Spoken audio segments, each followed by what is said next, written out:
Sebaliknya, aku datang ke Starbucks untuk menikmati kopi dengan santai karena aku tahu, 2,5 jam kemudian, akan ada banyak kartu berjatuhan dari langit. Pada saat itu, semua makanan, air, dan berbagai sumber daya di planet biru akan kehilangan efektivitas aslinya. Untuk bertahan hidup di hari kiamat, seseorang hanya dapat bergantung pada sumber daya yang diperoleh dari kartu, serta berbagai keterampilan bakat. Dan setelah hujan kartu, pertumpahan darah dan perebutan akan terjadi satu demi satu, seiring dengan jatuhnya hati berwarna darah. Kiamat akan secara resmi tiba. Saat ini sudah hampir tengah malam, hampir tidak ada orang di jalanan. Ketika waktu menunjukkan pukul 12, suara gemuruh yang seolah berasal dari luar planet terdengar. Segera setelah itu, kartu yang tak terhitung jumlahnya mulai berjatuhan seperti hujan. Kartu-kartu itu memiliki warna yang berbeda, putih, hijau, biru, perak, emas. Penduduk di dekatnya keluar dari rumah mereka satu persatu. Melihat kartu-kartu itu dengan penuh keraguan, sementara aku dengan panik mengambil kartu-kartu itu, tanpa memilih-milih. Tidak peduli warna apa kartunya, semuanya kumasukkan ke dalam tas gunung. Ini semua adalah sumber daya strategis yang sangat penting di awal kiamat, yang dapat memaksimalkan tingkat kelangsungan hidup di hari kiamat. Awalnya membuat pupil mataku mengecil. Di tengah hujan kartu yang berjatuhan dari langit, ada 2 kartu yang memancarkan cahaya warna-warni, perlahan-lahan jatuh ke depan. Aku bergegas maju, dengan satu terjangan, aku menggenggam erat kartu berwarna di telapak tanganku. Kartu legendaris berwarna. Kali ini dapat banyak. 1 jam kemudian, hujan kartu akhirnya berhenti, dan aku juga berhasil mengisi penuh 13 tas gunung. Kartu-kartu di beberapa jalan di dekatnya hampir semuanya diambil olehku seorang diri. Kasar diperkirakan ada lebih dari 10.000 kartu. Saat ini, semakin banyak orang mulai keluar untuk mengambil kartu. Untuk menghindari menarik perhatian, aku menyetir mobil meninggalkan jalan pejalan kaki dan pergi ke hotel yang sudah dipesan sejak awal. Di dalam kamar, aku mengeluarkan 2 kartu berwarna dan membaca dalam hati. Sebaiknya berikan aku kartu bakat. Kemudian membalik salah satu kartu. Kartu bakat pemulihan super. Dapat menyembuhkan luka dalam waktu yang sangat singkat. Sudut mulutku naik dengan gila. Benar-benar kartu bakat, dan bakat ini. Komunitas tempat aku tinggal di kehidupan sebelumnya pernah mengalami serangan dari pemilik bakat pemulihan super, hampir musnah total. Akhirnya, setelah membayar harga yang menyakitkan dari ratusan orang, baru bisa melenyapkan pemilik pemulihan super. Aku langsung merobek kartu berwarna itu. Seketika, arus panas menyebar ke seluruh tubuh. Seluruh tubuh dipenuhi dengan kekuatan. Kemudian aku membalik kartu kedua. Setelah melihat tulisan di atasnya, hatiku tiba-tiba terdiam. Ternyata adalah kartu pondok. Saat ini aku tidak berencana untuk menetap di satu tempat. Jadi untuk sementara tidak bisa digunakan. Setelah menyimpan kartu pondok dengan baik, aku mengeluarkan 10 kartu emas lagi. Harus dikatakan bahwa kualitas kartu emas ini sangat tinggi. Baik kekuatan fisik super atau petarung pukulan berat. Keduanya adalah bakat pengganti kematian di kartu emas, yang sangat berguna di tahap awal kiamat, sedangkan tebasan pedang hitam dan makna strategis mobil mini mempertimbangkan keduanya. Tak perlu dikatakan lagi, satu adalah untuk meningkatkan kemampuan menyerang, dan yang lainnya adalah kemampuan bergerak. Bisa dibilang sempurna. Setelah mempelajari 4 bakat emas, aku perlahan tertidur. Suatu hari pukul 8 pagi, langit biru semula tiba-tiba menjadi gelap, dan ribuan bintang darah jatuh dari langit.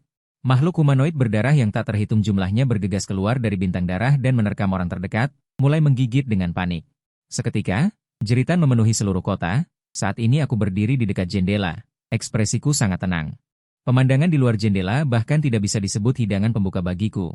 Seorang penyintas yang telah hidup selama 5 tahun di hari kiamat. Tepat ketika aku berencana untuk mengatur kartu-kartu, pintu kamar tiba-tiba didobrak, dan seorang wanita muda jatuh ke dalam. Di belakangnya ada 3 mayat hidup berdarah. Wanita muda itu berteriak sambil mengulurkan tangannya. "Selamatkan aku." Melihat ini, aku langsung bergegas keluar, menyelesaikan mayat hidup berdarah dengan 3 pukulan keras. Wanita muda itu ketakutan. Menatap kosong pada 3 mayat hidup berdarah yang jatuh ke tanah, aku menatap wanita di depanku dan sedikit terkejut. "Ling Wan Er?" Ling Wan Er terkejut, "Kamu mengenalku?" Aku tersenyum. "Bintang besar, tentu saja aku mengenalmu." Wajah cantik Ling Wan Er memerah, sedikit bersalah. Bintang besar apanya? Bahkan tidak bisa disebut bintang kelas 3. Di kehidupan sebelumnya, aku bertemu Ling Wan Er setengah bulan setelah kiamat dimulai, dan aku berhasil bertahan hidup berkat bantuan wanita ini. Kemudian komunitas tempat kami berada dilanda gelombang zombie, dan sejak itu aku tidak pernah melihatnya lagi. Secara definisi yang ketat, Ling Wan Er pernah menyelamatkan hidupku, dia juga salah satu dari sedikit orang baik di lingkungan kiamat. Aku menatap Ling Wan Er. "Kebetulan aku kekurangan tenaga di sini. Apakah kamu ingin bergabung denganku?" Ling Wan Er hampir tidak ragu. Sekarang lingkungan di luar rumit dan ada monster, dan pria di depanku ini terlihat sangat kuat, jelas aman untuk bersamanya. Jadi dia dengan tegas mengangguk setuju. Ling Wan Er. Pada pukul 12 siang, jalanan yang semula sunyi. Tiba-tiba muncul tim yang terdiri dari manusia, masing-masing membawa senjata, mayat hidup berdarah di sekitarnya menemukan aktivitas manusia. Seketika meraung dan bergegas maju, tetapi kekuatan tempur tim ini tidak main-main, puluhan mayat hidup berdarah bahkan tidak sempat mendekat. Telah dipotong-potong. Luar biasa. Ling Wan Er menonton keseruan di dekat jendela, dan tidak bisa menahan diri untuk berteriak. Kami di sini, tolong. Aku mengerutkan kening. Pada saat ini, sudah terlambat untuk melakukan apapun, karena tatapan tim telah serentak menoleh. Di lobi hotel, orang-orang di sekitar menatap Ling Wan Er, mata mereka sangat bersemangat. Ling Wan Er, aku penggemarmu. Tak kusangka kamu bertugas di dunia baru. Ling Wan Er bertanya dengan sopan. Halo, kalian berencana pergi kemana? Tentu saja berburu mayat darah. Nona Ling, mau ikut bersama kami? Kami sangat kuat. Ling Wan Er agak bingung. Bukankah seharusnya mencari tempat yang aman sekarang? Mengapa harus memprovokasi monster-monster itu secara aktif? Yo Wei tersenyum. Di dalam tubuh mayat-mayat darah itu ada kartu. Jika beruntung mendapatkan kartu keterampilan biru, peluang bertahan hidup akan jauh lebih tinggi. Aku langsung menolak. Tidak perlu. Kami bisa melindungi diri sendiri. Ayo, kita kembali. Yo Wei bingung. Saudara kecil, tunggu. Aku tidak tahu berapa banyak kartu yang kamu dapatkan tadi malam. Apakah ada yang berwarna biru atau perak? Aku berbalik. Kalau kartu, aku punya beberapa. Mengatakan itu, aku mengeluarkan belasan kartu perak. Seketika, mata semua orang dipenuhi keserakahan. Yo Wei menelan ludah.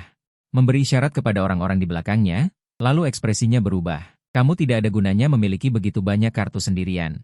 Lebih baik berikan kepada kami, biar kami yang menjaganya untukmu. Ling Wan Er baru menyadari dan segera. Kami bisa menjaganya dengan baik. Nona Ling, lebih baik kalian serahkan saja dengan patuh. Jangan paksa kami untuk bertindak.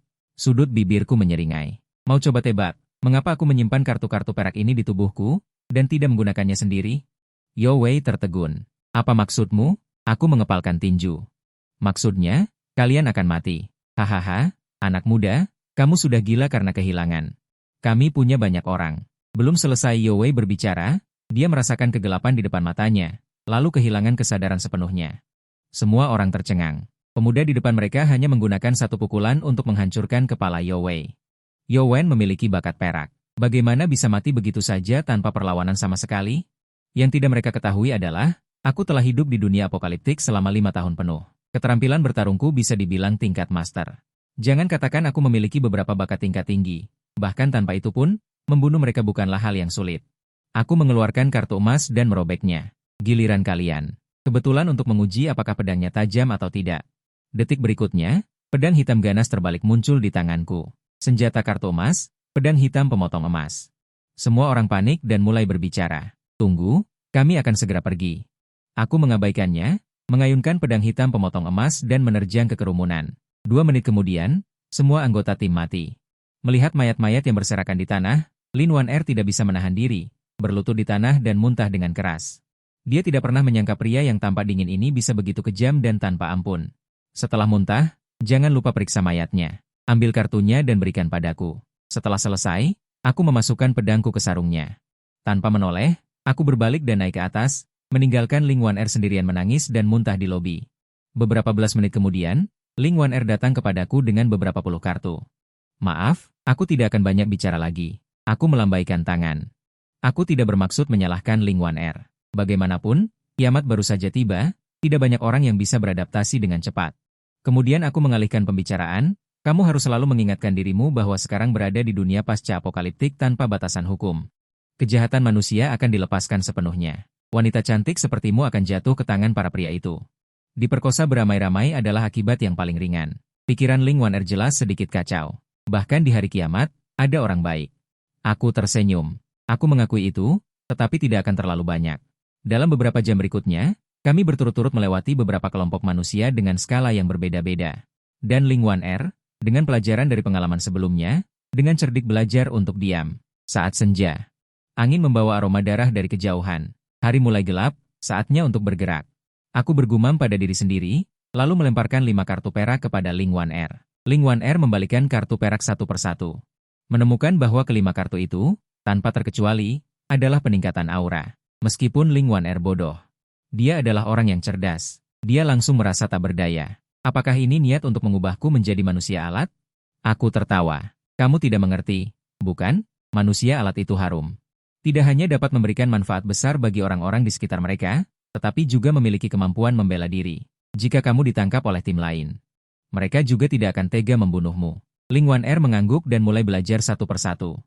Setelah itu, kami berdua memindahkan selusin tas gunung ke pintu hotel. Aku dengan santai melemparkan kartu emas motorhome ke depan. Sebuah motorhome berukuran sedang muncul dengan sendirinya. Kartu emas berubah menjadi motorhome kecil. Lampu di dalam motorhome terang benderang. Ling Waner minum kopi dan menikmati AC, dengan tertib terus mengklasifikasikan kartu-kartu. Di sisinya ada makan malam. 4 kepiting besar kukus kartu biru, 1 mangkuk lobster pedas kartu biru. Ling Waner menggigit kaki kepiting dan datang ke posisi kopilot dan bertanya, kita akan kemana? Kalau menurutku, kita punya banyak kartu. Yang cukup untuk 1 atau 2 tahun. Tidak perlu mengambil risiko lagi. Bersembunyi di suatu tempat adalah cara terbaik. Aku menggelengkan kepala, ingin bertahan hidup lama di dunia kiamat, harus aktif mencari perbekalan. Sebisa mungkin mempersenjatai diri, bersembunyi sampai akhir, sumber daya habis pasti mati tanpa ampun. Ling Waner bertanya lagi, lalu mengapa memilih beraksi di malam hari? Aku tersenyum tipis. Karena mayat darah di malam hari lebih ganas, kualitas kartu yang jatuh lebih tinggi, dan di malam hari juga akan muncul monster baru. Pada saat yang sama, kompleks mawar, seiring dengan penggunaan kartu listrik. Kompleks itu kembali seperti istana, di bawah cahaya lampu, rasa aman orang-orang meningkat. Ratusan penduduk bersorak, benar-benar pantas menjadi Siong, terlalu hebat. Mulai sekarang kamu adalah pemimpin komunitas kita, kamu harus memimpin kita untuk bertahan hidup di dunia ini. Kak Siong hebat, semua orang melambaikan tangan, bukan masalah besar.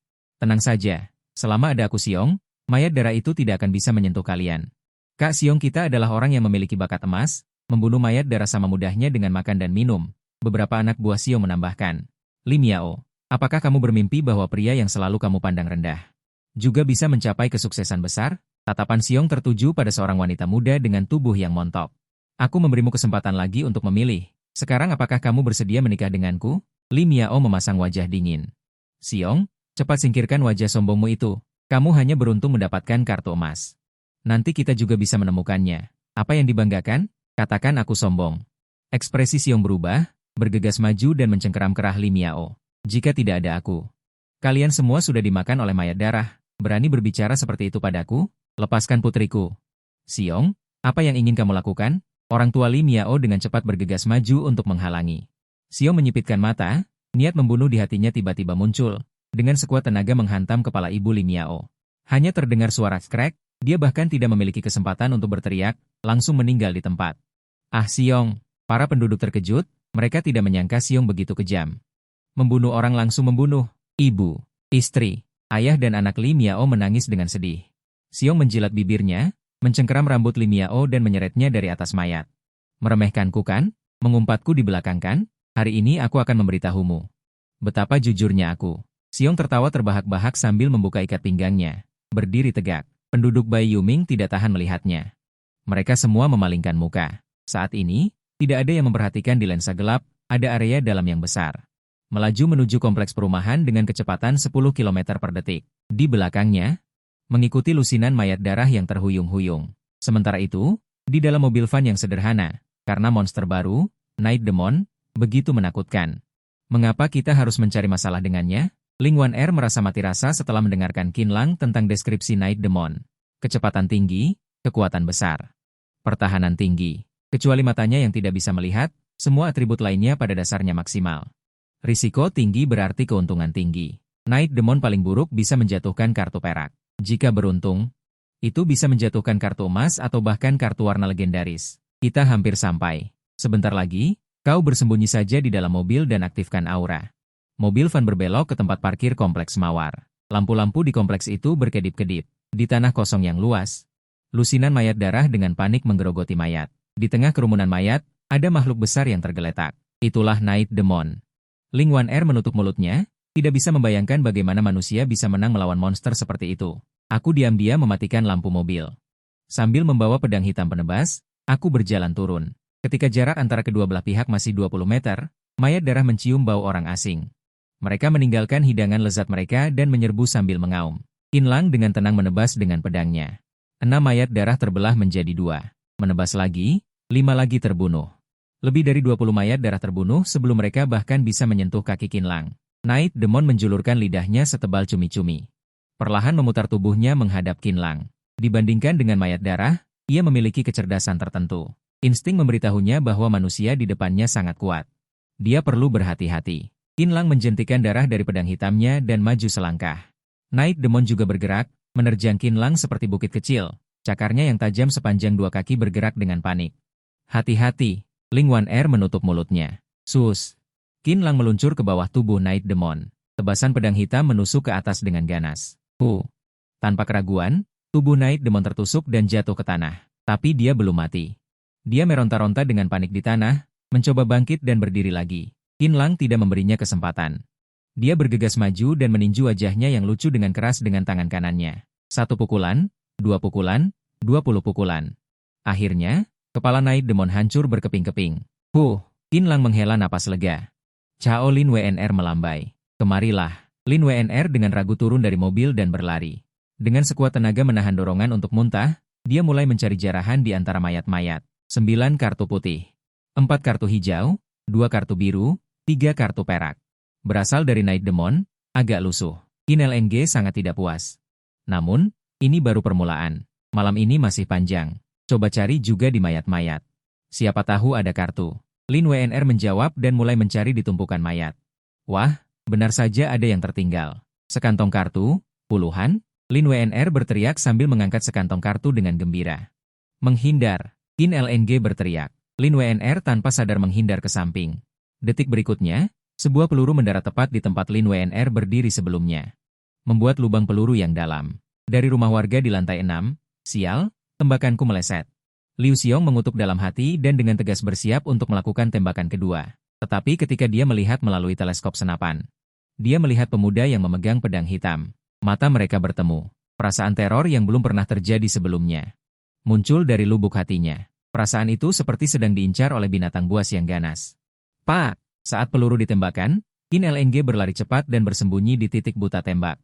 Liu Xiong memerintahkan dengan tatapan suram, kalian jaga lorong ini dengan baik. Siapapun yang berani naik, langsung bunuh. Baik, bos. Beberapa anak buah segera keluar dengan membawa senjata. Di sisi lain, Qin LNG tiba di titik buta tembak di bawah gedung kedua. Wajahnya sangat suram. Jika bukan karena dia memiliki kemampuan melihat malam. Tembakan tadi sudah pasti membunuh Ling WNR. Qin LNG, apa kau baik-baik saja? Ling WNR, yang bersembunyi di balik tempat sampah, berteriak dengan ketakutan. Aku baik-baik saja. Tunggu aku di sini, jangan lari sembarangan. Sambil berbicara, Qin LNG melihat bangunan di depannya. Ini adalah bangunan standar.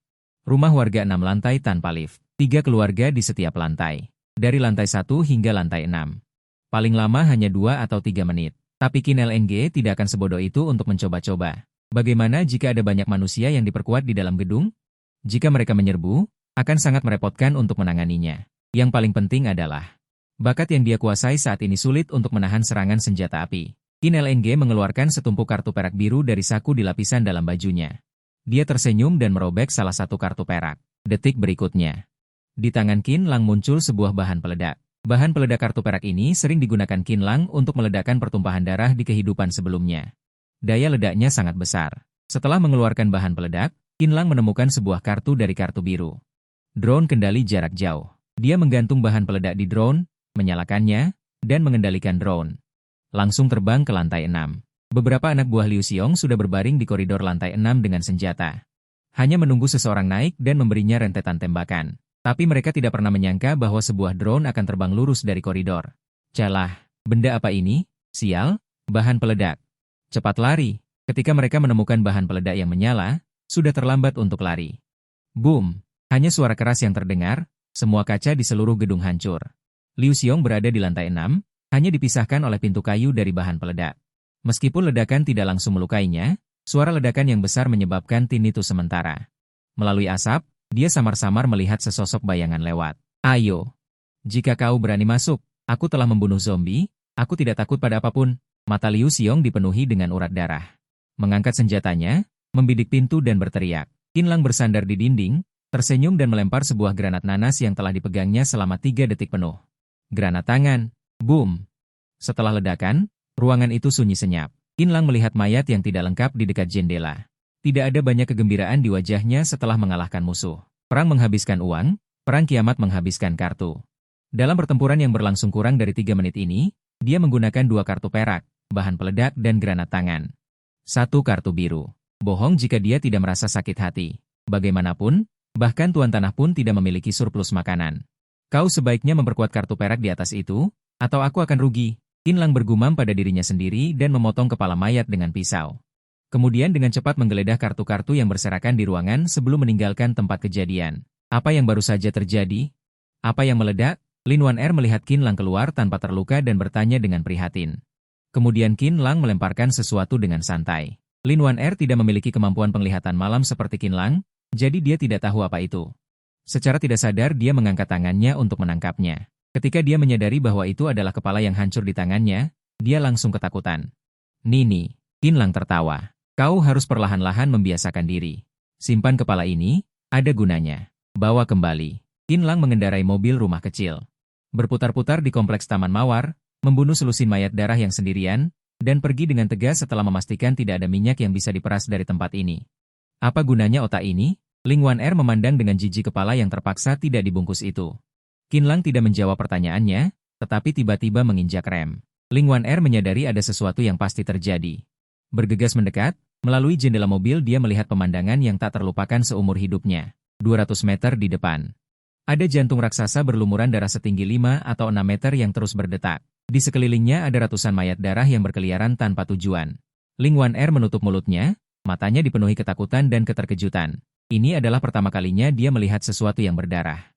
Apa itu? Pembalasan berdarah. Ling Wan-er tertegun sejenak. Qin Lang tidak terburu-buru untuk menghancurkan yang berdarah ini. Awalnya, rencananya adalah berkendara ke timur. Pergi ke kota Hai tempat Xiao Ni berada di provinsi tetangga untuk menemukannya. Juga berburu iblis malam, membersihkan beberapa yang berdarah kecil. Sayangnya, rencana tidak bisa mengikuti perubahan. Di persimpangan, dia menemukan sesuatu yang akan segera terjadi.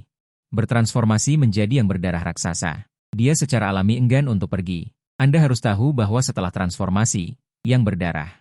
Tingkat kartu yang keluar 10 kali lebih tinggi daripada yang berdarah biasa dan iblis malam. Tidak ada alasan untuk membuang semangka dan mengambil biji wijen. Satu-satunya masalah sekarang adalah dia tidak tahu berapa lama dia harus menunggu sampai yang berdarah itu bertransformasi. Jika yang berdarah dari fraksi ini, melayani mayat darah menuju sisi kanan persimpangan.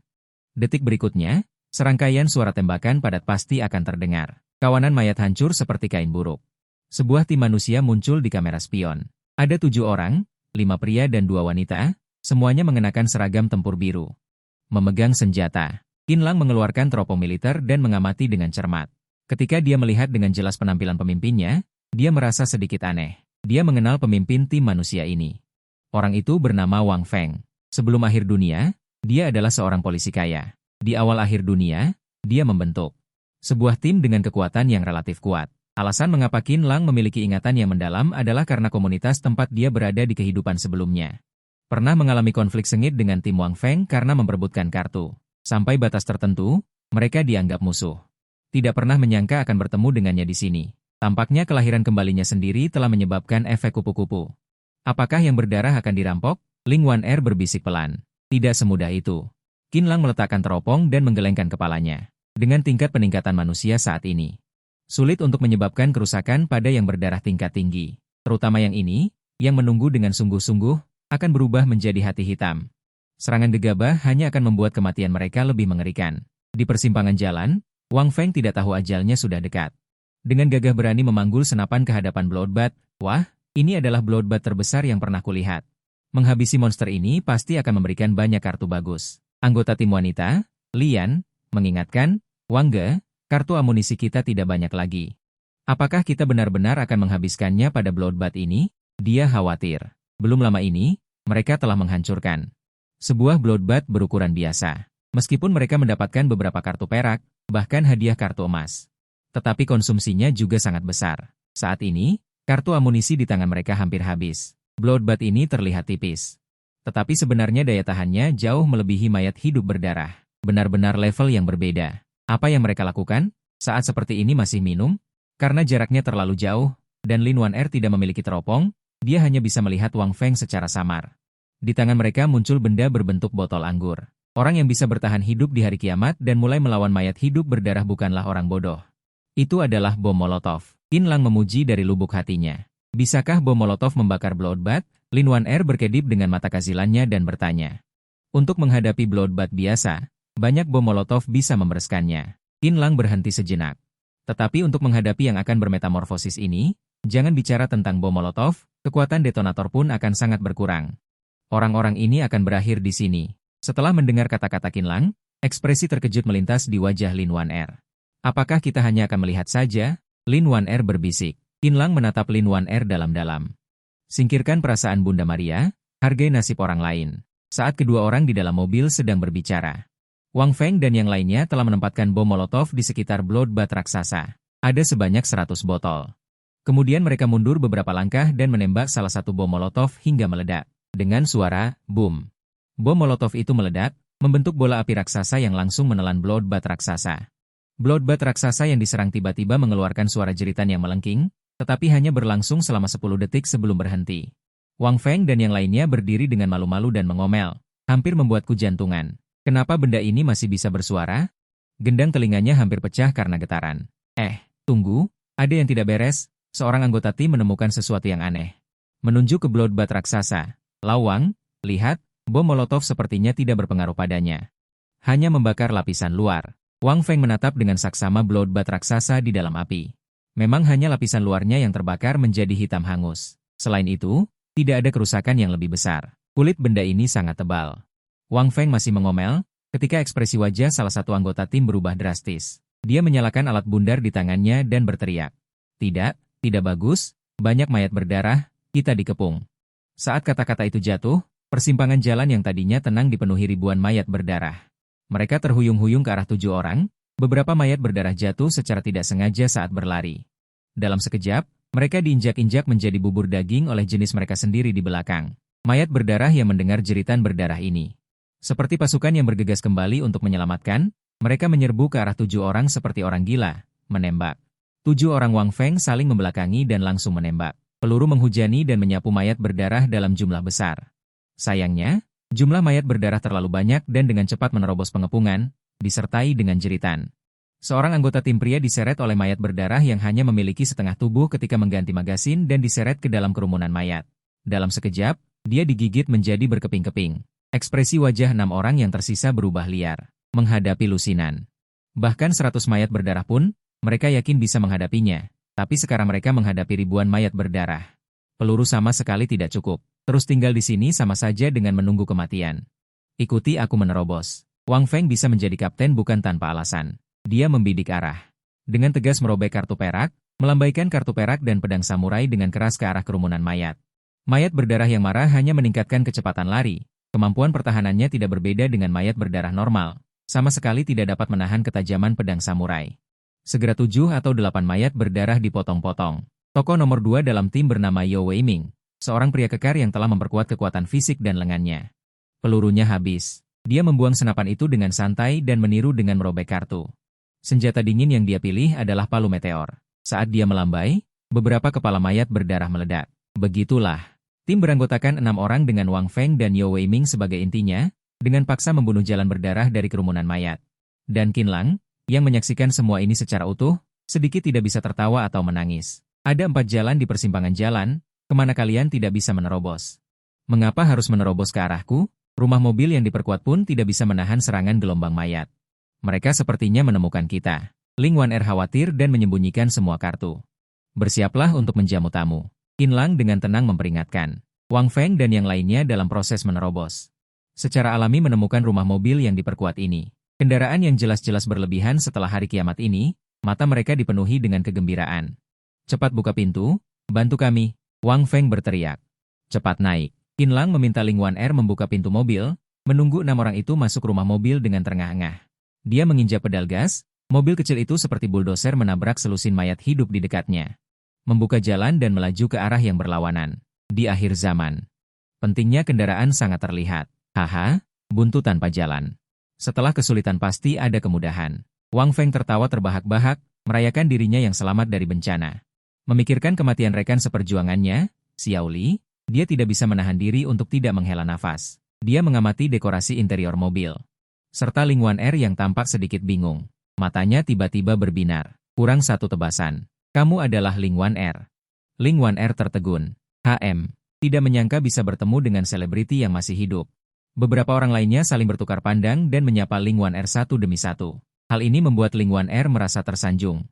Dirinya jelas hanya seorang aktris kecil lini keempat. Sama halnya, kamu cukup beruntung mendapatkan mobil ini. Tipe kendaraan yang kuat. Paling tidak, itu adalah kartu langka, kan? Yeo Wei-ming berinisiatif duduk di kursi penumpang depan untuk mengobrol dengan Qin Lang. Meskipun dia tampak sangat antusias, matanya sebenarnya penuh dengan penghinaan dan keserakahan. Qin Lang bergumam, "Kudapatkan tadi malam." Melihat mereka sudah lolos dari gerombolan mayat hidup, Qin Lang menghentikan mobil di pinggir jalan. "Itu, kita sudah aman." Wang Feng menghembuskan asap, dengan sedikit kegelapan di matanya.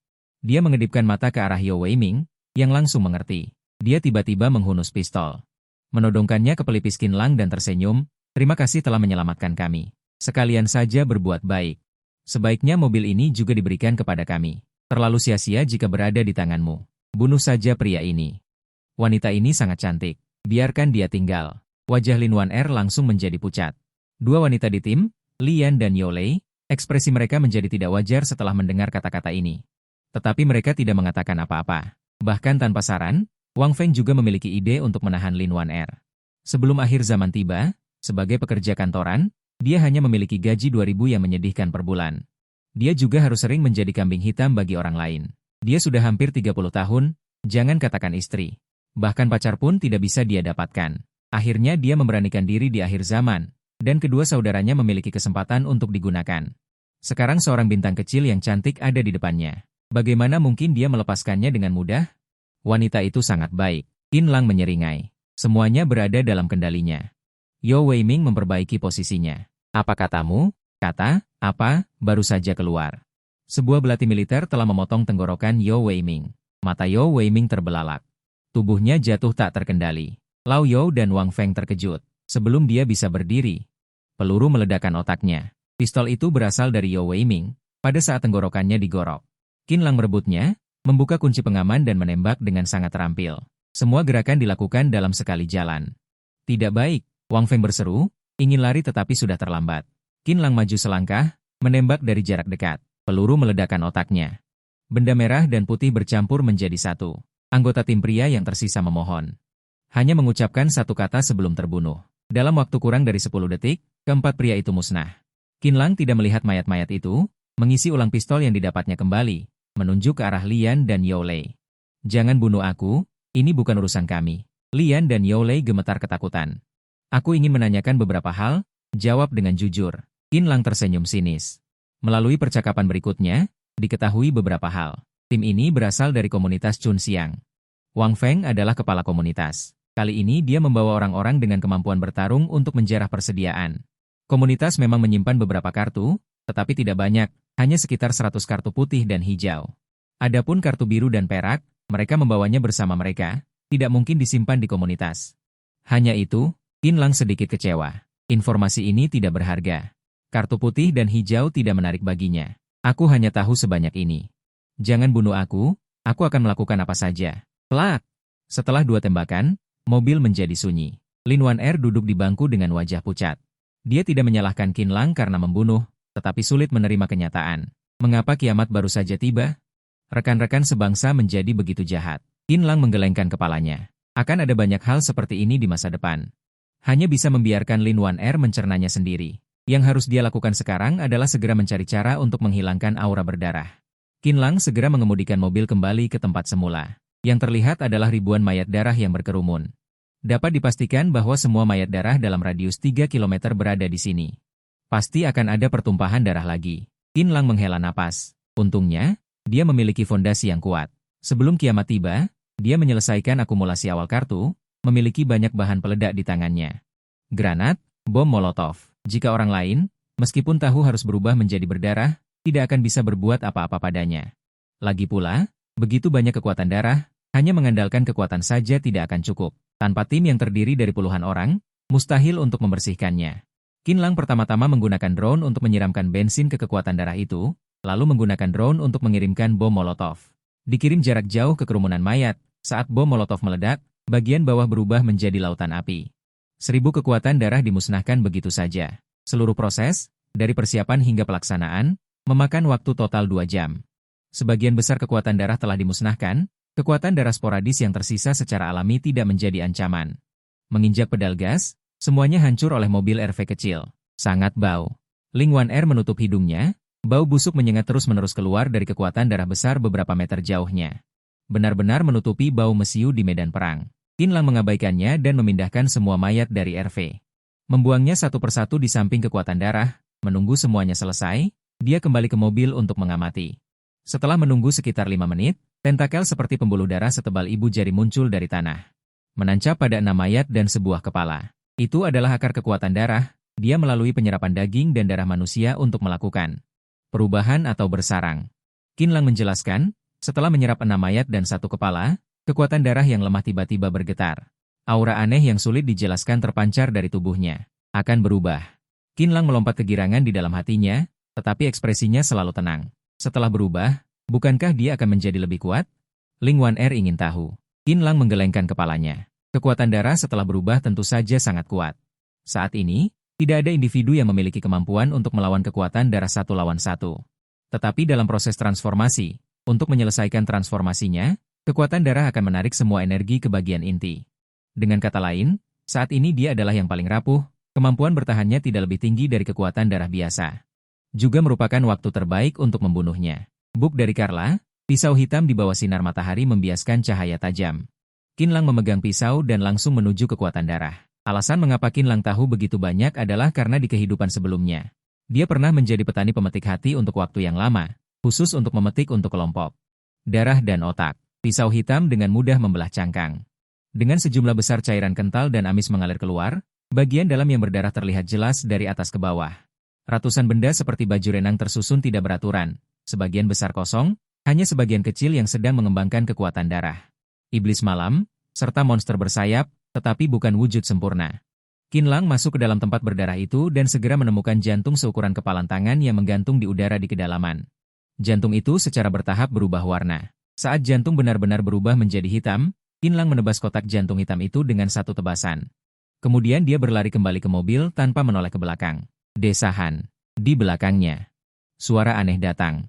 Darah hitam yang kehilangan intinya hancur dan berubah menjadi genangan darah dalam sekejap. Seolah-olah tidak pernah ada. Di dalam mobil. Inilah kotak jantung hitam. Wajah Ling Wan Er dipenuhi rasa ingin tahu. Qin Lang mengangguk dan meletakkan kotak jantung hitam di atas meja makan. Dia menarik napas dalam-dalam. Ini adalah kotak jantung hitam, sumber daya paling berharga di awal kiamat. Tidak ada yang lain. Di kehidupan sebelumnya, Qin Lang memang mengambil banyak kotak jantung hitam, tetapi itu semua untuk pekerjaan komunitas. Tidak ada bedanya dengan petugas bank. Selain itu, bahkan pemimpin komunitas pun tidak mungkin menelan semua kartu di dalam kotak jantung hitam sendirian, karena benda ini sama sekali bukan untuk satu orang. Kelompok kecil dapat menjarah sumber daya. Berikan beberapa kartu tebasan. Paf, pedang hitam menebas, dan kotak jantung hitam segera berubah menjadi abu dan menghilang. Di posisi kotak jantung hitam semula, muncul setumpuk kartu. Ada lebih dari selusin. Jika dilihat dari samping, dapat terlihat jelas bahwa ada 2 kartu berwarna di dalamnya, dan sisanya adalah kartu emas dan perak. 2 warna. Keberuntungan yang bagus. Qin Lang menggosok tangannya. Mengambil kartu dan melihatnya satu persatu. Lebih dari selusin kartu ini. Selain 8 kartu perak, ada 2 kartu berwarna dan 6 kartu emas. Kartu emasnya adalah bakat, intuisi bahaya. Memungkinkan pemilik memiliki wawasan tajam tentang bahaya. Bakat, petarung pukulan berat. Membuat tinju pemilik sekuat peluru. Bakat, membuka 2 meridian Chong dan Dai. Memungkinkan pemilik membuka 2 meridian Chong dan Dai. Energi sejati mengalir dengan sendirinya. Bakat, ahli biologi. Memungkinkan pemilik menguasai keterampilan biologi. Keterampilan penembak jitu, mengonsumsi sejumlah stamina.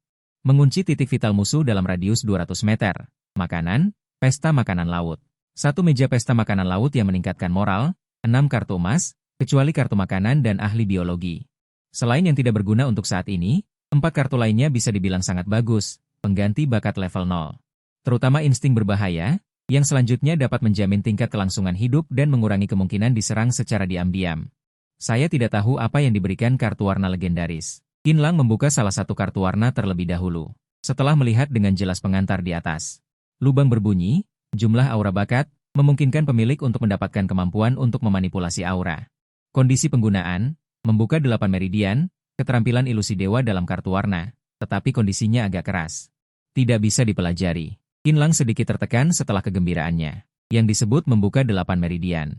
Berarti sebelum mempelajari jumlah aura, Anda harus mempelajari 4 bakat kartu emas terlebih dahulu, yaitu Meridian Ren dan Du, Meridian Chong dan Dai, Meridian Yang Qiao dan Yin Wei, Meridian Yang Qiao dan Yin Qiao. Jika bakat ini hanya sulit dipelajari, Qinlang tidak akan terlalu tertekan. Alasan sebenarnya mengapa dia tertekan adalah bahwa aura, bakat tingkat ilusi dewa ini, benar-benar tipe yang harus diasah. Bahkan jika dipelajari, kinerja awal dalam semua aspek jauh lebih rendah daripada pukulan berat, yang merupakan juara seni bela diri atau sanda. Bakat kartu emas semacam ini mudah digunakan. Hanya dengan terus-menerus menggunakan kartu emas dan kartu warna untuk memperkuat. Dapat mengerahkan kekuatan tempur terkuat, milik tipe bakat yang kuat di kemudian hari, semakin lama semakin kuat. Dalam ingatannya, memang ada banyak orang yang mempelajari jumlah aura di kehidupan sebelumnya. Tetapi hanya sedikit orang yang menguasai jumlah aura tingkat tinggi. Begitu berhasil, dia pasti akan menjadi penguasa satu sisi. Tidak bisa dipelajari. Tidak ada gunanya berpikir lebih banyak. Qinlang menyimpan jumlah aura dengan baik. Buka kartu warna kedua terlebih dahulu. Setelah dia melihat dengan jelas isi kartu warna itu, dia tidak bisa menahan tawa terbahak-bahak. Bagus, bagus, berikan ini padaku sebagai demonstrasi. Wajah Qinlang dipenuhi kebahagiaan. Perlengkapan, gelang pelindung elektronik. Selama ada listrik, tidak akan mati sedikit pun. Deskripsi sederhana dan kasar ini sesuai dengan pepatah terkenal di kehidupan sebelumnya. Semakin sedikit deskripsinya, semakin kuat itemnya. Qinlang melihat orang menggunakan gelang pelindung elektronik ini di kehidupan sebelumnya. Adalah keberadaan yang perlu diisi daya dengan baterai kartu perak. Setelah terisi penuh, dapat menahan 3 serangan fatal atau beberapa serangan tusukan, tergantung pada kerusakan dari pihak lawan. Tentu saja, asalkan serangan tidak melebihi nilai perlindungan gelang.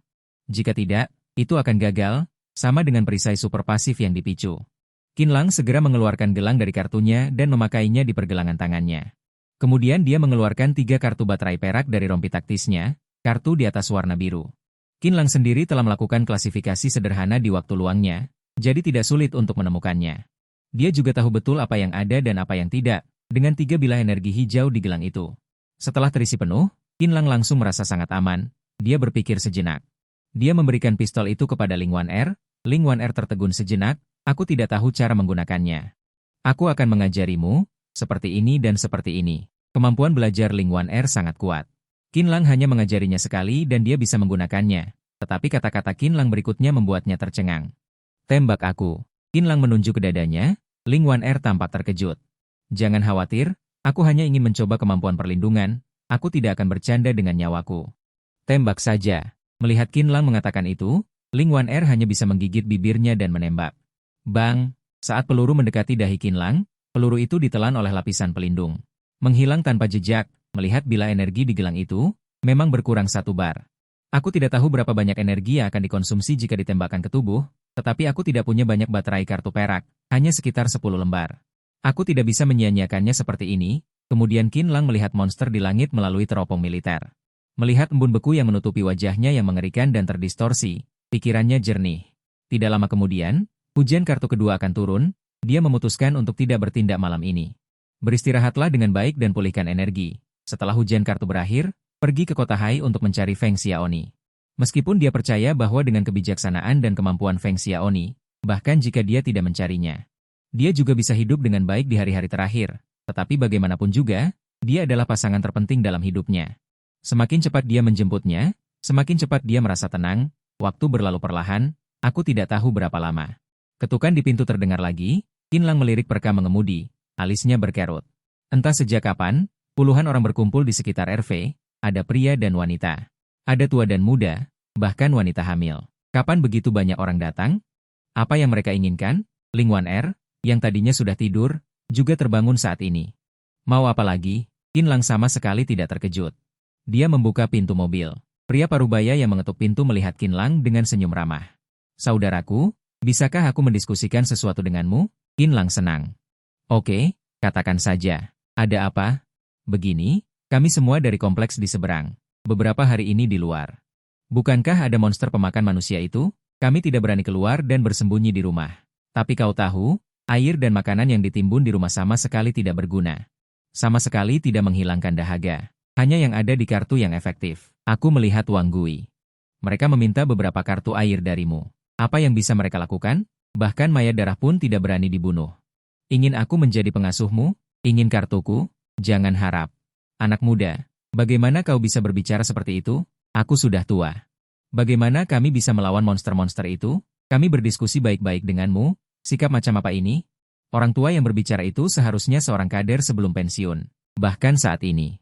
Dia masih memberi orang perasaan aura pejabat. Qin Lang juga tidak memanjakannya. Dia tersenyum dan membalas, seberapa tua atau muda dirimu? Apa hubungannya denganku? Kau hidup di tubuhku? Mengemis pun masih sangat percaya diri. Orang tua ini sangat marah. Mendengar Qin Lang memarahi mereka sebagai pengemis, kelompok orang ini tidak senang dan mulai berbisik-bisik. Kami hanya ingin meminjam sedikit makanan dan air darimu. Kami berbicara baik-baik, jangan tidak tahu diri. Jika kami bertindak kasar, mungkin kau juga tidak akan tahan. Mereka tahu bagaimana menggunakan kesopanan terlebih dahulu sebelum kekerasan. Ling Wan-er di belakang memutar matanya mendengar itu, hampir sampai ke langit. Benar-benar tidak tahu malu. Qin Lang tertawa terbahak-bahak. Benar-benar hebat, tidak berani membunuh mayat darah. Kabur ke tempatku. Sini, sini, tunjukkan padaku. SST, diam semua. Pria parubaya itu jelas pemimpin mereka, memberi isyarat dan menyampaikan tuntutan mereka. Kami tidak meminta banyak, makanan dan air untuk 40 orang selama seminggu. Beri kami dan kami akan segera pergi. Jangan bilang aku tidak punya, bahkan jika punya pun tidak mungkin kuberikan. Qin Lang mencibir menolak. Bercanda, makanan dan air untuk 40 orang selama seminggu. Bukankah itu membutuhkan ribuan kartu? Kenapa harus diberikan? Tidak mau memberikannya? Kalau begitu kami akan bertindak. Pria parubaya itu meraung, beberapa pemuda bergegas maju hendak menarik Qin Lang. Qin Lang juga tidak banyak bicara. Langsung saja melayangkan tinju. Terdengar suara keras, tubuh pemuda seberat lebih dari 80 kilogram itu terbang keluar seperti kertas, mendarat 7 atau 8 meter jauhnya dengan kondisi yang tidak diketahui. Inilah kengerian dari petarung pukulan berat. Dia menerbangkan orang. Bagaimana mungkin? Sekelompok orang terkejut di tempat. Ketakutan dan mundur beberapa meter. Suasana hatiku sedang baik hari ini, malas berurusan dengan kalian. Berani macam-macam lagi denganku, akan kubunuh kalian semua. Pergi. Qin Lang mencibir, membanting pintu mobil, meninggalkan sekelompok warga komunitas yang saling bertatapan.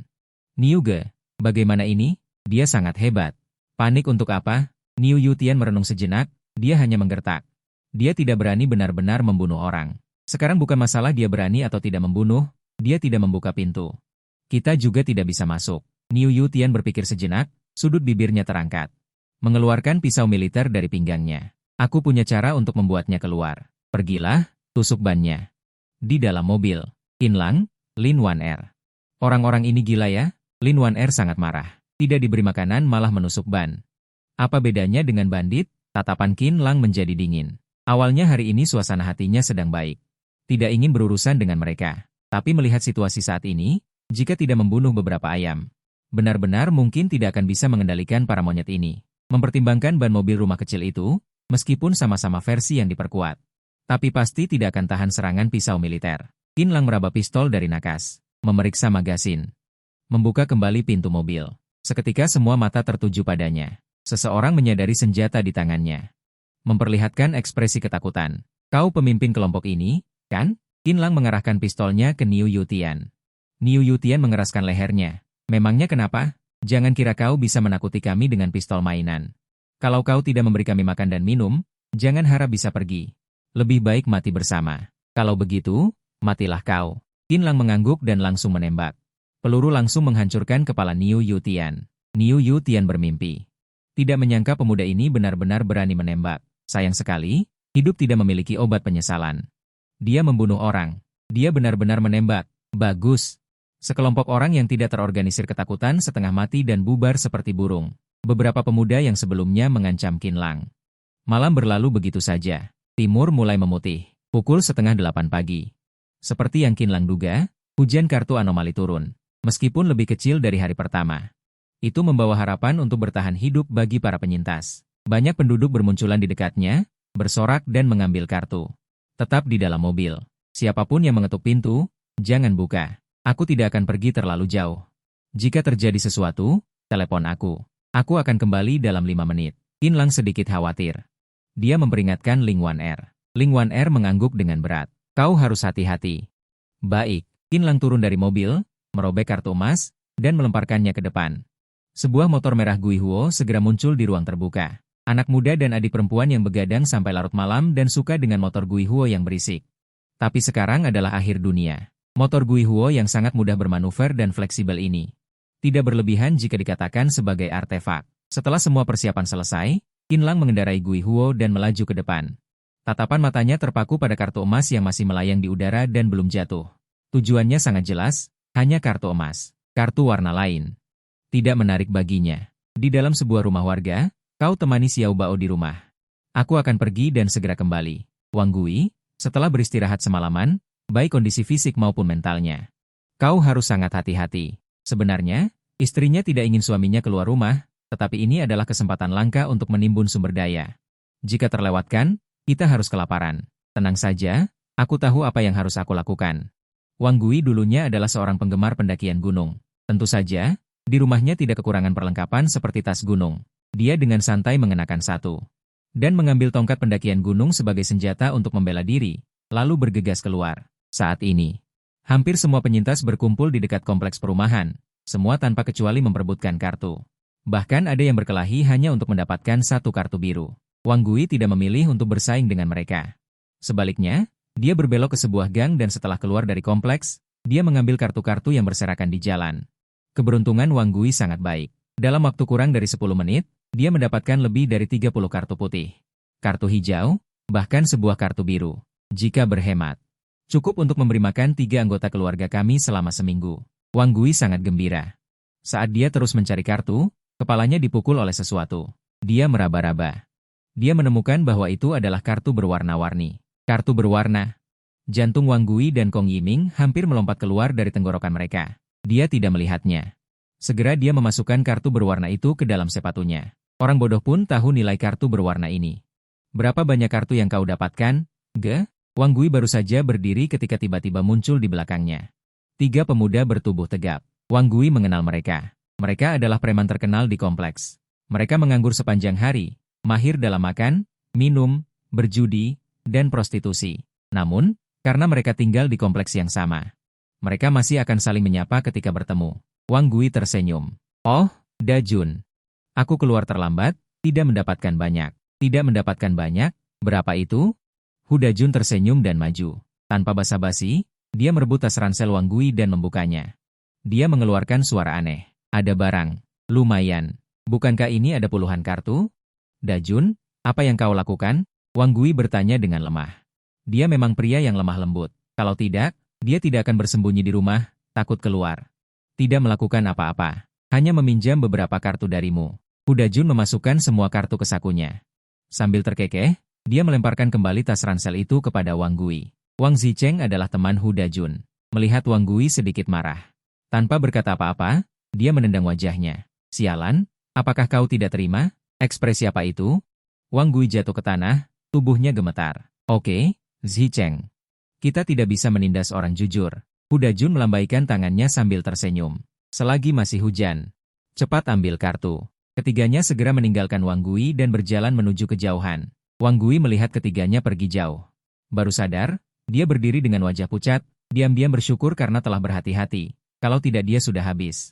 Di sisi lain, trio preman mencari kartu. Junge, ada yang ingin aku sampaikan, tapi ragu. Wang Zicheng menjilat bibirnya. Kita bersaudara, katakan saja apa yang ada di pikiranmu, jangan ditahan. Hu Da Jun menatapnya dengan rasa ingin tahu. Istri Wang Gui cukup cantik, sudah punya anak, payudaranya juga besar. Mendengar ini, mereka bertiga berhenti. Ekspresi Hu Da Jun aneh. Tapi dengan cepat berubah mesum. Dia merangkul bahu Wang Zicheng. Maksudmu ingin?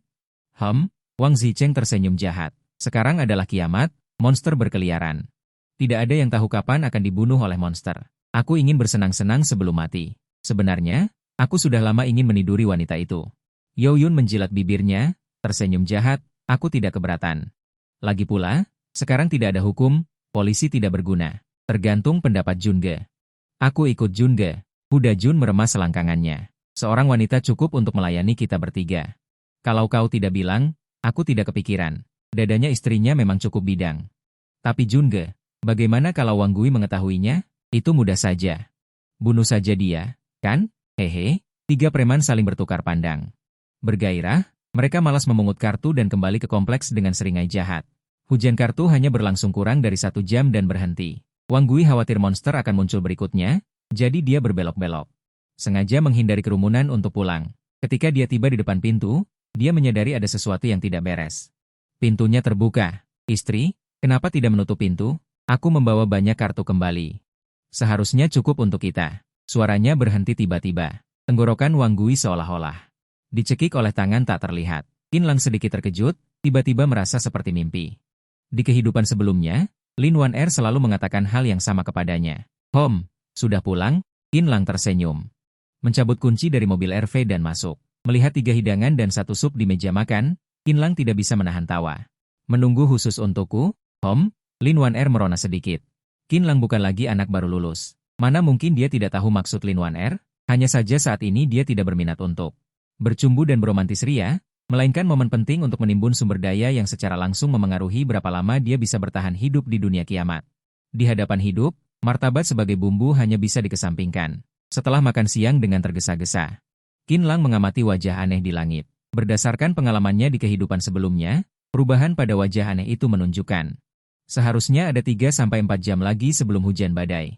Sebelum itu, dia harus melakukan hal penting. Aku pergi sebentar, jaga rumah. Qin Lang membawa tas berisi makanan dan air. Ransel di punggungnya, mengendarai motor dengan cepat menuju kompleks perumahan di seberang. Dia berencana untuk melakukan transaksi. Pencarian kartu di luar tadi agak gagal. Selain mengumpulkan beberapa kartu emas tipe sumber daya, sisanya adalah kartu perak, kartu biru dan kartu hijau. Jadi dia berencana untuk mencoba keberuntungannya di kompleks perumahan, melihat apakah dia bisa menukar beberapa kartu berkualitas tinggi. Bagi penduduk ini, makanan adalah yang paling penting. Ketika Qin Lang tiba di taman kompleks perumahan, taman itu kosong, bahkan tidak ada satu hantu pun. Tapi dia tahu, penduduk kompleks perumahan bersembunyi di rumah masing-masing. Saat ini, ada puluhan pasang mata yang menatapnya. Aku tidak punya niat buruk. Aku hanya di sini untuk mencari kalian untuk bertukar. Aku hanya punya banyak makanan dan kartu air. Ingin bertukar kartu hijau selain makanan dengan kalian. Kartu biru. Jika ada kartu perak atau kartu emas, aku bersedia menawarkan rasio yang lebih tinggi. Untuk menunjukkan ketulusannya, Qin Lang berinisiatif membuka tasnya dan mengeluarkan makanan kartu putih di dalamnya. Kesempatan tidak datang 2 kali. Aku hanya akan tinggal sebentar. Ekspresi Qin Lang saat ini tidak ada bedanya dengan pedagang kecil yang membuka lapak di depan gerbang kota universitas. Cukup ramah dan membumi. Setelah berteriak beberapa saat, seseorang keluar dari lorong dengan hati-hati. Itu adalah pasangan muda. Tampaknya berusia 25 atau 6 tahun. Kartu apa saja yang kalian punya? Qin Lang langsung ke intinya. 1 biru, 5 hijau, ada yang putih.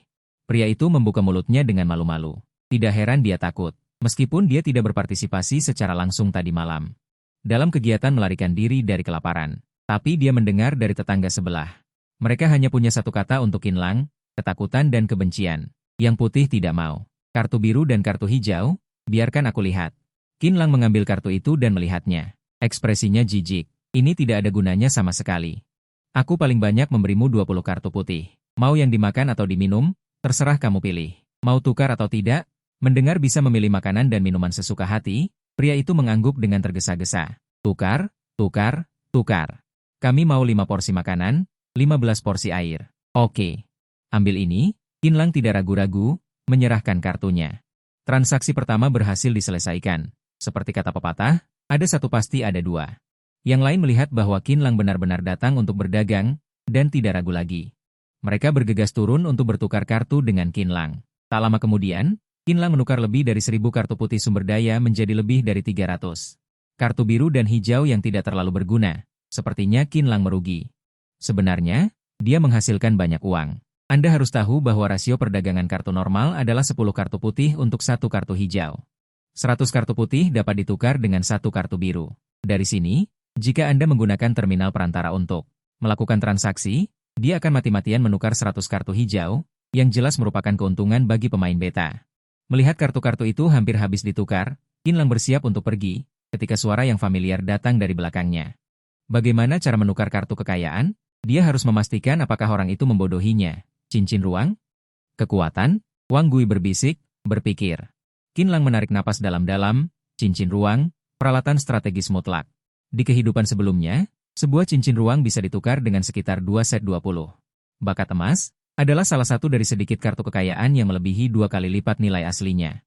Apakah Anda ingin naik mobil saya dan mengobrol? Qin Lang mengira Wang Gui akan menolak, Tetapi siapa sangka pria ini hanya bergumam dan naik ke mobilnya. Saya menyembunyikan kartunya.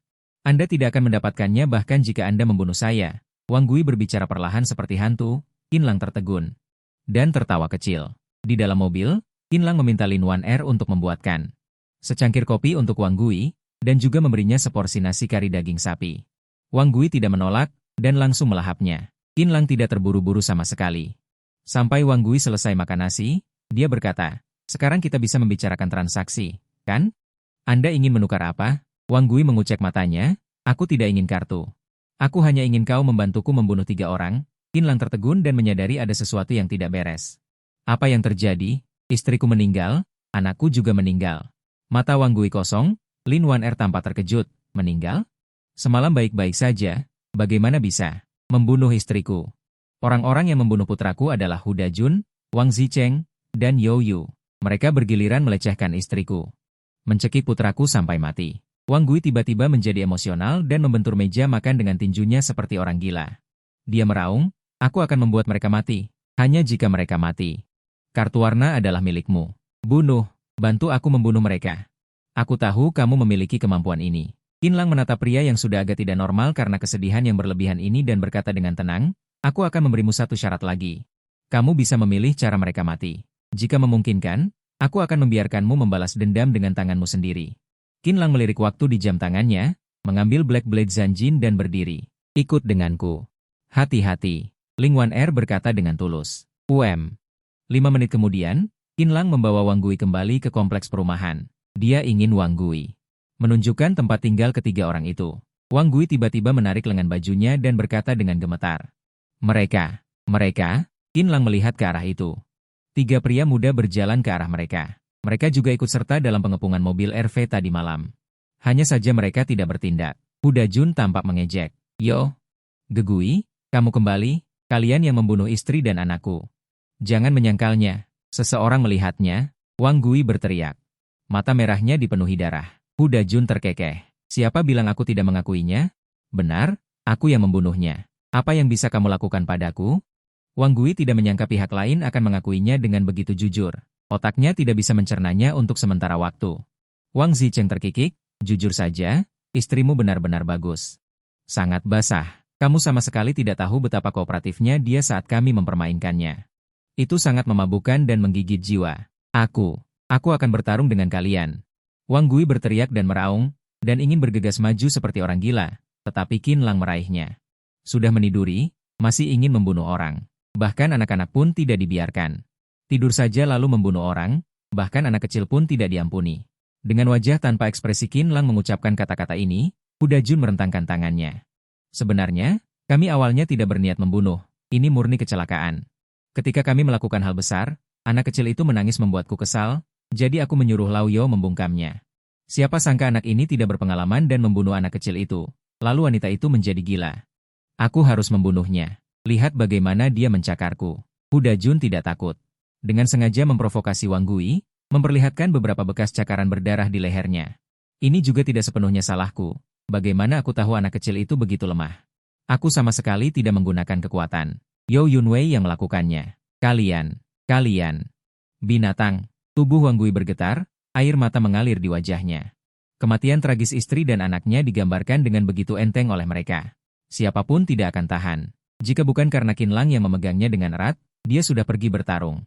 "Kau membawanya ke sini untuk balas dendam, ya?" Tatapan Hu Dajun penuh provokasi, menatap langsung ke Qinlang. "Anak muda, gadis cantik di mobil rumahmu itu lumayan. Kami bersaudara sudah memesannya. Setelah membunuhmu, kami akan melayaninya dengan baik. Dijamin membuatnya ingin hidup dan ingin mati." "Hahaha, burung besarku sudah tidak sabar." Wang Zicheng. Yo Yun tertawa terbahak-bahak, dengan sengaja memperlihatkan pistol di pinggang mereka. Keberuntungan mereka sangat bagus. Dalam perjalanan kembali ke kompleks, mereka menemukan 3 kartu pistol perak. Ini adalah alasan utama mereka tidak takut. Jadi ketika mereka mengetahui bahwa Wang Gui membawa Qinlang kembali untuk membalas dendam, mereka berinisiatif untuk menyambut musuh. 3 orang, 3 pistol, apa yang perlu ditakutkan? Kalian bertiga ya. Qinlang menunjukkan seringai dingin. Lo Ying. Berlagak bodoh. Mati saja kau. Hu Dajun dengan tegas mengeluarkan pistol. Namun, sebelum dia bisa menarik pelatupnya, Qinlang yang sudah siap menembak lengannya hingga patah. Melawan aku dalam menarik pistol? Cari mati. Tanganku. Hu Dajun jatuh sambil berteriak. Wang Zicheng dan Yao Yunjian dengan cepat menembak Qin Lang. Yang membuat mereka terkejut adalah peluru yang mengenai Qin Lang seperti batu yang tenggelam ke laut. Menghilang tanpa jejak, sama sekali tidak bisa melukainya. Qin Lang tidak memberi mereka berdua lebih banyak waktu untuk berpikir dan menyerang, balas menembak, PAP, PAP. Setelah 2 tembakan, lengan Wang Zicheng dan Yao Yun yang memegang pistol patah. Tidak ada penyintas yang bisa bertahan hidup selama 5 tahun di hari kiamat yang bukan penembak jitu. Siapa yang tidak memiliki keahlian khusus? Qin Lang bahkan tidak menggunakan fungsi penguncian penembak jitu. Jarak sedekat ini sama sekali tidak perlu. Kenapa? Aku jelas mengenainya. Kenapa dia baik-baik saja? Sakit sekali. Sakit. 3 Yang Kuo berbaring di lereng salju dan berteriak-teriak, menarik perhatian penduduk kompleks untuk menyaksikan ke bawah. Tidak ada tembok yang tidak bisa ditembus angin di kompleks itu. Apa yang terjadi pada Wang Gui dan Kier sudah mereka ketahui. Tentu saja tidak ada yang bersimpati pada ketiga kepala bagian ini. Qin Lang menepuk bahu Wang Gui dan memberinya kartu pisau hijau. Kamu bisa membalaskan dendam Kier dengan tanganmu sendiri. Permintaanmu sudah kupenuhi. Mana barangku? Pipa pembuangan air di lantai 1, di belakang. Setelah Wang Gui selesai berbicara, dia memimpin dengan golok selangkah demi selangkah menuju ketiga orang yang terus merangkak mundur. Hu Dajun mencoba mengambil pistol, tetapi setengah telapak tangannya ditebas dengan pisau. Kak Gui, kami salah, mohon ampuni kami. Kami bersedia menjadi budakmu. Apapun yang kamu inginkan, akan kuberikan padamu. Kartu, kami punya banyak, akan kami kembalikan padamu. Jangan bunuh aku, mohon. Ini ide Wang Zicheng. Ketiga orang yang sebelumnya sangat arogan itu, saat ini semua ketakutan hingga mengompol, dan mulai memohon ampun. Menghukum kejahatan saudara baik. Qin Lang melirik tempat kejadian dan menarik pandangannya. Apa yang ingin dia lakukan sudah selesai. Hak untuk memutuskan hidup dan mati ada di tangan Wang Gui. Apapun yang terjadi selanjutnya, tidak ada hubungannya dengan dia. Dia hanya ingin segera mendapatkan cincin luar angkasa itu. Wang Gui tidak berbohong padanya. Kartu kekayaan itu benar-benar tersembunyi di koridor lantai 1, di belakang pipa pembuangan air. Ditutupi dengan debu dan sampah industri. Qin Lang merobek kartu itu dan memasang cincin itu di jarinya. Di dalamnya benar-benar muncul ruang persegi, dari segi kekuatan. Tampak kecil, tetapi sebenarnya bisa menampung sangat banyak barang, misalnya, motor hantu miliknya. Atau ratusan mayat dengan ukuran normal. Orang dewasa seberat 120 jin memiliki luas pertarungan sekitar 0,6 meter kubik. Dengan benda ini, pembudidayaan berdarah bisa dijadwalkan. Saat mengetahui cincin ruang ada sepenuhnya, Qin Lang sudah memikirkan cara menggunakannya. Untuk menyimpan mayat, tentu saja, premisnya adalah harus menunggu sampai Feng Xiaoni ditemukan. Cari tempat aman, jadikan tempat tinggal permanen. Keluar dari gedung unit. Qin Lang melirik, 3 orang yang dipimpin Hu Dajun sudah tewas dengan perut terburai. Tidak boleh mati lagi. Sementara Wang Gui berlumuran darah, berlutut di genangan darah sambil menangis dan tertawa. Segala bentuk penghiburan tampak pucat saat ini. Qin Lang tidak mengatakan apa-apa, hanya melewatinya. Adapun 3 pistol itu, dia awalnya ingin membawanya semua, tetapi kemudian dia berpikir. Dia tetap meninggalkan 1 untuk Wang Gui. Kalau tidak, dia merasa sangat tidak nyaman memegang kartu berwarna ini. Beberapa jam kemudian hujan turun lagi. Bukan, itu hujan darah. Seruan Lin Wan Er membangunkan Qin Lang yang berbaring di kursi pengemudi untuk beristirahat. Qin Lang melihat keluar melalui jendela mobil. Tetesan hujan berdarah yang tak terhitung jumlahnya dengan berbagai ukuran menodai. Jumlahnya lebih banyak dari hujan berdarah pertama. Bahkan, dia melihat ada bintang hitam meluncur melintasi langit, jatuh ke kejauhan. Begitu darah itu mendarat, darah itu langsung mulai berguling. Sejumlah besar mayat darah keluar dari dalamnya. Mencari mangsa. Lokasi RV berada di ujung selatan persimpangan jalan. Tidak hanya transportasi yang nyaman. Jangan takut, kalau begitu kamu mengerti apa? Huf, Lin Wan Er berkata, aku terlalu bersemangat. Sebelumnya aku hanya bisa melihatmu membunuh monster. Sekarang aku akhirnya bisa bertarung berdampingan denganmu. Lihat penampilanku. Sambil berbicara, Lin Wan Er menyiapkan busur dan anak panah. Begitu ya, Siu. Anak panah melesat keluar, tepat menembus kepala mayat darah. Gerakannya lancar dan selesai dalam sekali jalan. Hanya 2 kata, keren, tidak buruk. Teruslah seperti itu. Qin Lang mengacungkan jempol. Kekuatan Gong Nu memang tidak mencukupi. Tapi dibandingkan dengan senjata api, ada satu keuntungan besar, yaitu kebisingannya sangat kecil hingga bisa diabaikan. Sama sekali tidak perlu khawatir menarik perhatian mayat darah lainnya. Senjata api berbeda. Qin Lang bisa mendengarnya dari jarak beberapa kilometer. Suara tembakan datang dari kompleks perumahan. Mayat darah hanya akan bertambah banyak. Aku tidak tahu setelah hujan darah kali ini. Berapa banyak orang yang tersisa di kompleks perumahan? Lupakan saja, apa urusanku dengan itu? Qin Lang menghunus pedang hitam dan menebas, bergegas menuju tumpukan kecil mayat darah tidak jauh dari sana. Beberapa saat sebelumnya, kompleks perumahan yang berjarak hanya beberapa kilometer, Wang Gui duduk dengan linglung di ruang tamunya. Noda darah di tanah sudah dibersihkan. Di kamar tidur terbaring dua mayat, besar dan kecil, ditutupi spray. Aku tidak berguna. Tidak bisa melindungi kalian. Kalian berjalan pelan-pelan. Aku akan turun dan mencari kalian. Wang Gui meraih pistol di atas meja dan menempelkannya di pelipisnya. Tapi saat dia hendak menarik pelatuknya, ketika seluruh keluarga berkumpul di bawah hujan, seruan terdengar dari kompleks perumahan. Wang Gui datang ke jendela dan melihat ke bawah. Mau tak mau terkejut. Beberapa tetes hujan darah merah entah kapan muncul, bau amis di sekujur tubuhnya membawa mayat darah yang kuat. Berjuang untuk keluar. Beberapa mayat darah menemukan target, berteriak dan mengejar mereka. Beberapa penduduk yang bertukar kartu di ruang terbuka tercabik-cabik di tempat. Ayah, aku takut. Seorang anak laki-laki berusia 3 atau 4 tahun berdiri di taman. Tidak jauh darinya ada mayat darah yang berlari ke arahnya. Dan ayahnya telah digigit lehernya oleh mayat darah. Nak, hati-hati. Hati-hati. Wang Gui adalah orang yang pengecut, pemalu sejak lahir. Satu-satunya cara untuk menghilangkan stres adalah dengan mendaki gunung. Dan saat ini, dia tidak tahu dari mana keberanian itu datang. Otaknya menjadi panas dan dia melompat dari lantai 3. Tubuhnya menghantam sabuk hijau dengan keras. Lengannya tergores dengan keras kepala. Memeluk anak laki-laki itu dan bergegas ke lorong. Mayat darah menerkam ke udara dan menjadi marah. Berbalik dan mengejar, menggigit kaki anak laki-laki itu sambil menerkam dan merangkak. Anak laki-laki itu pingsan di tempat karena kesakitan. Aku akan bertarung denganmu. Wang Gui meraung dan menarik pelatuknya. Peluru menghancurkan kepala mayat darah. Suara tembakan mengejutkan mayat darah lainnya. Pendengaran dan penciuman mereka tidak normal. Monster-monster gesit itu semua mengangkat kepala mereka. Sore hari. Di dalam mobil RV di persimpangan, turun dan istirahatlah. Seharusnya tidak ada mayat darah di dekat sini. Qin Lang memanggil Lin Wan Er untuk turun dari atap mobil.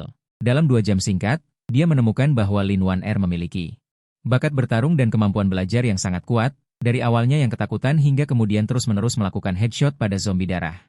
Peningkatan keterampilannya sangat cepat sehingga membuatnya kagum. Tidak heran aktris kecil Lin Wan Er ini bisa membuka jalan berdarah di kehidupan sebelumnya. Aku membunuh 61 zombie darah. Lin Wan Er melompat ke dalam motorhome dengan wajah gembira. Qin Lang memujinya. Hebat, ganti baju, mandi, dan makanlah. Qin Lang berkata sambil tersenyum. Karena ketegangan mental yang berkepanjangan, jaket Lin Wan Er sudah basah oleh keringat. Pakaian dalamnya terlihat jelas, setiap gerakannya memancarkan keindahan yang membuat Qin Lang, seorang pemuda berusia awal 20-an. Dengan vitalitas yang kuat, hampir tidak bisa menahan diri. Setelah mandi, Lin Wan Er mengenakan kemeja putih bersih dan keluar dengan celana pendek panas. Seluruh tubuhnya memancarkan aroma khas campuran sabun mandi dan hormon wanita. Apakah kita akan pergi dari sini malam ini? Lin Wan Er bertanya sambil mengeringkan rambutnya. Dia sudah menganggap motorhome sebagai rumahnya. Qin Lang mengangguk, manfaatkan kegelapan untuk membunuh semuanya. Setelah hujan darah berhenti, pasti ada banyak bau darah di seluruh kota. Zombie darah adalah kesempatan bagus untuk menimbun sumber daya. Akan lebih baik lagi jika kita bisa membunuh beberapa Night Demon. Adapun Black Star, Qin Lang tidak memiliki rencana untuk menyerang mereka saat ini. Black Star yang matang, tanpa tim yang berpengalaman dalam pertempuran, tidak akan bisa dikalahkan.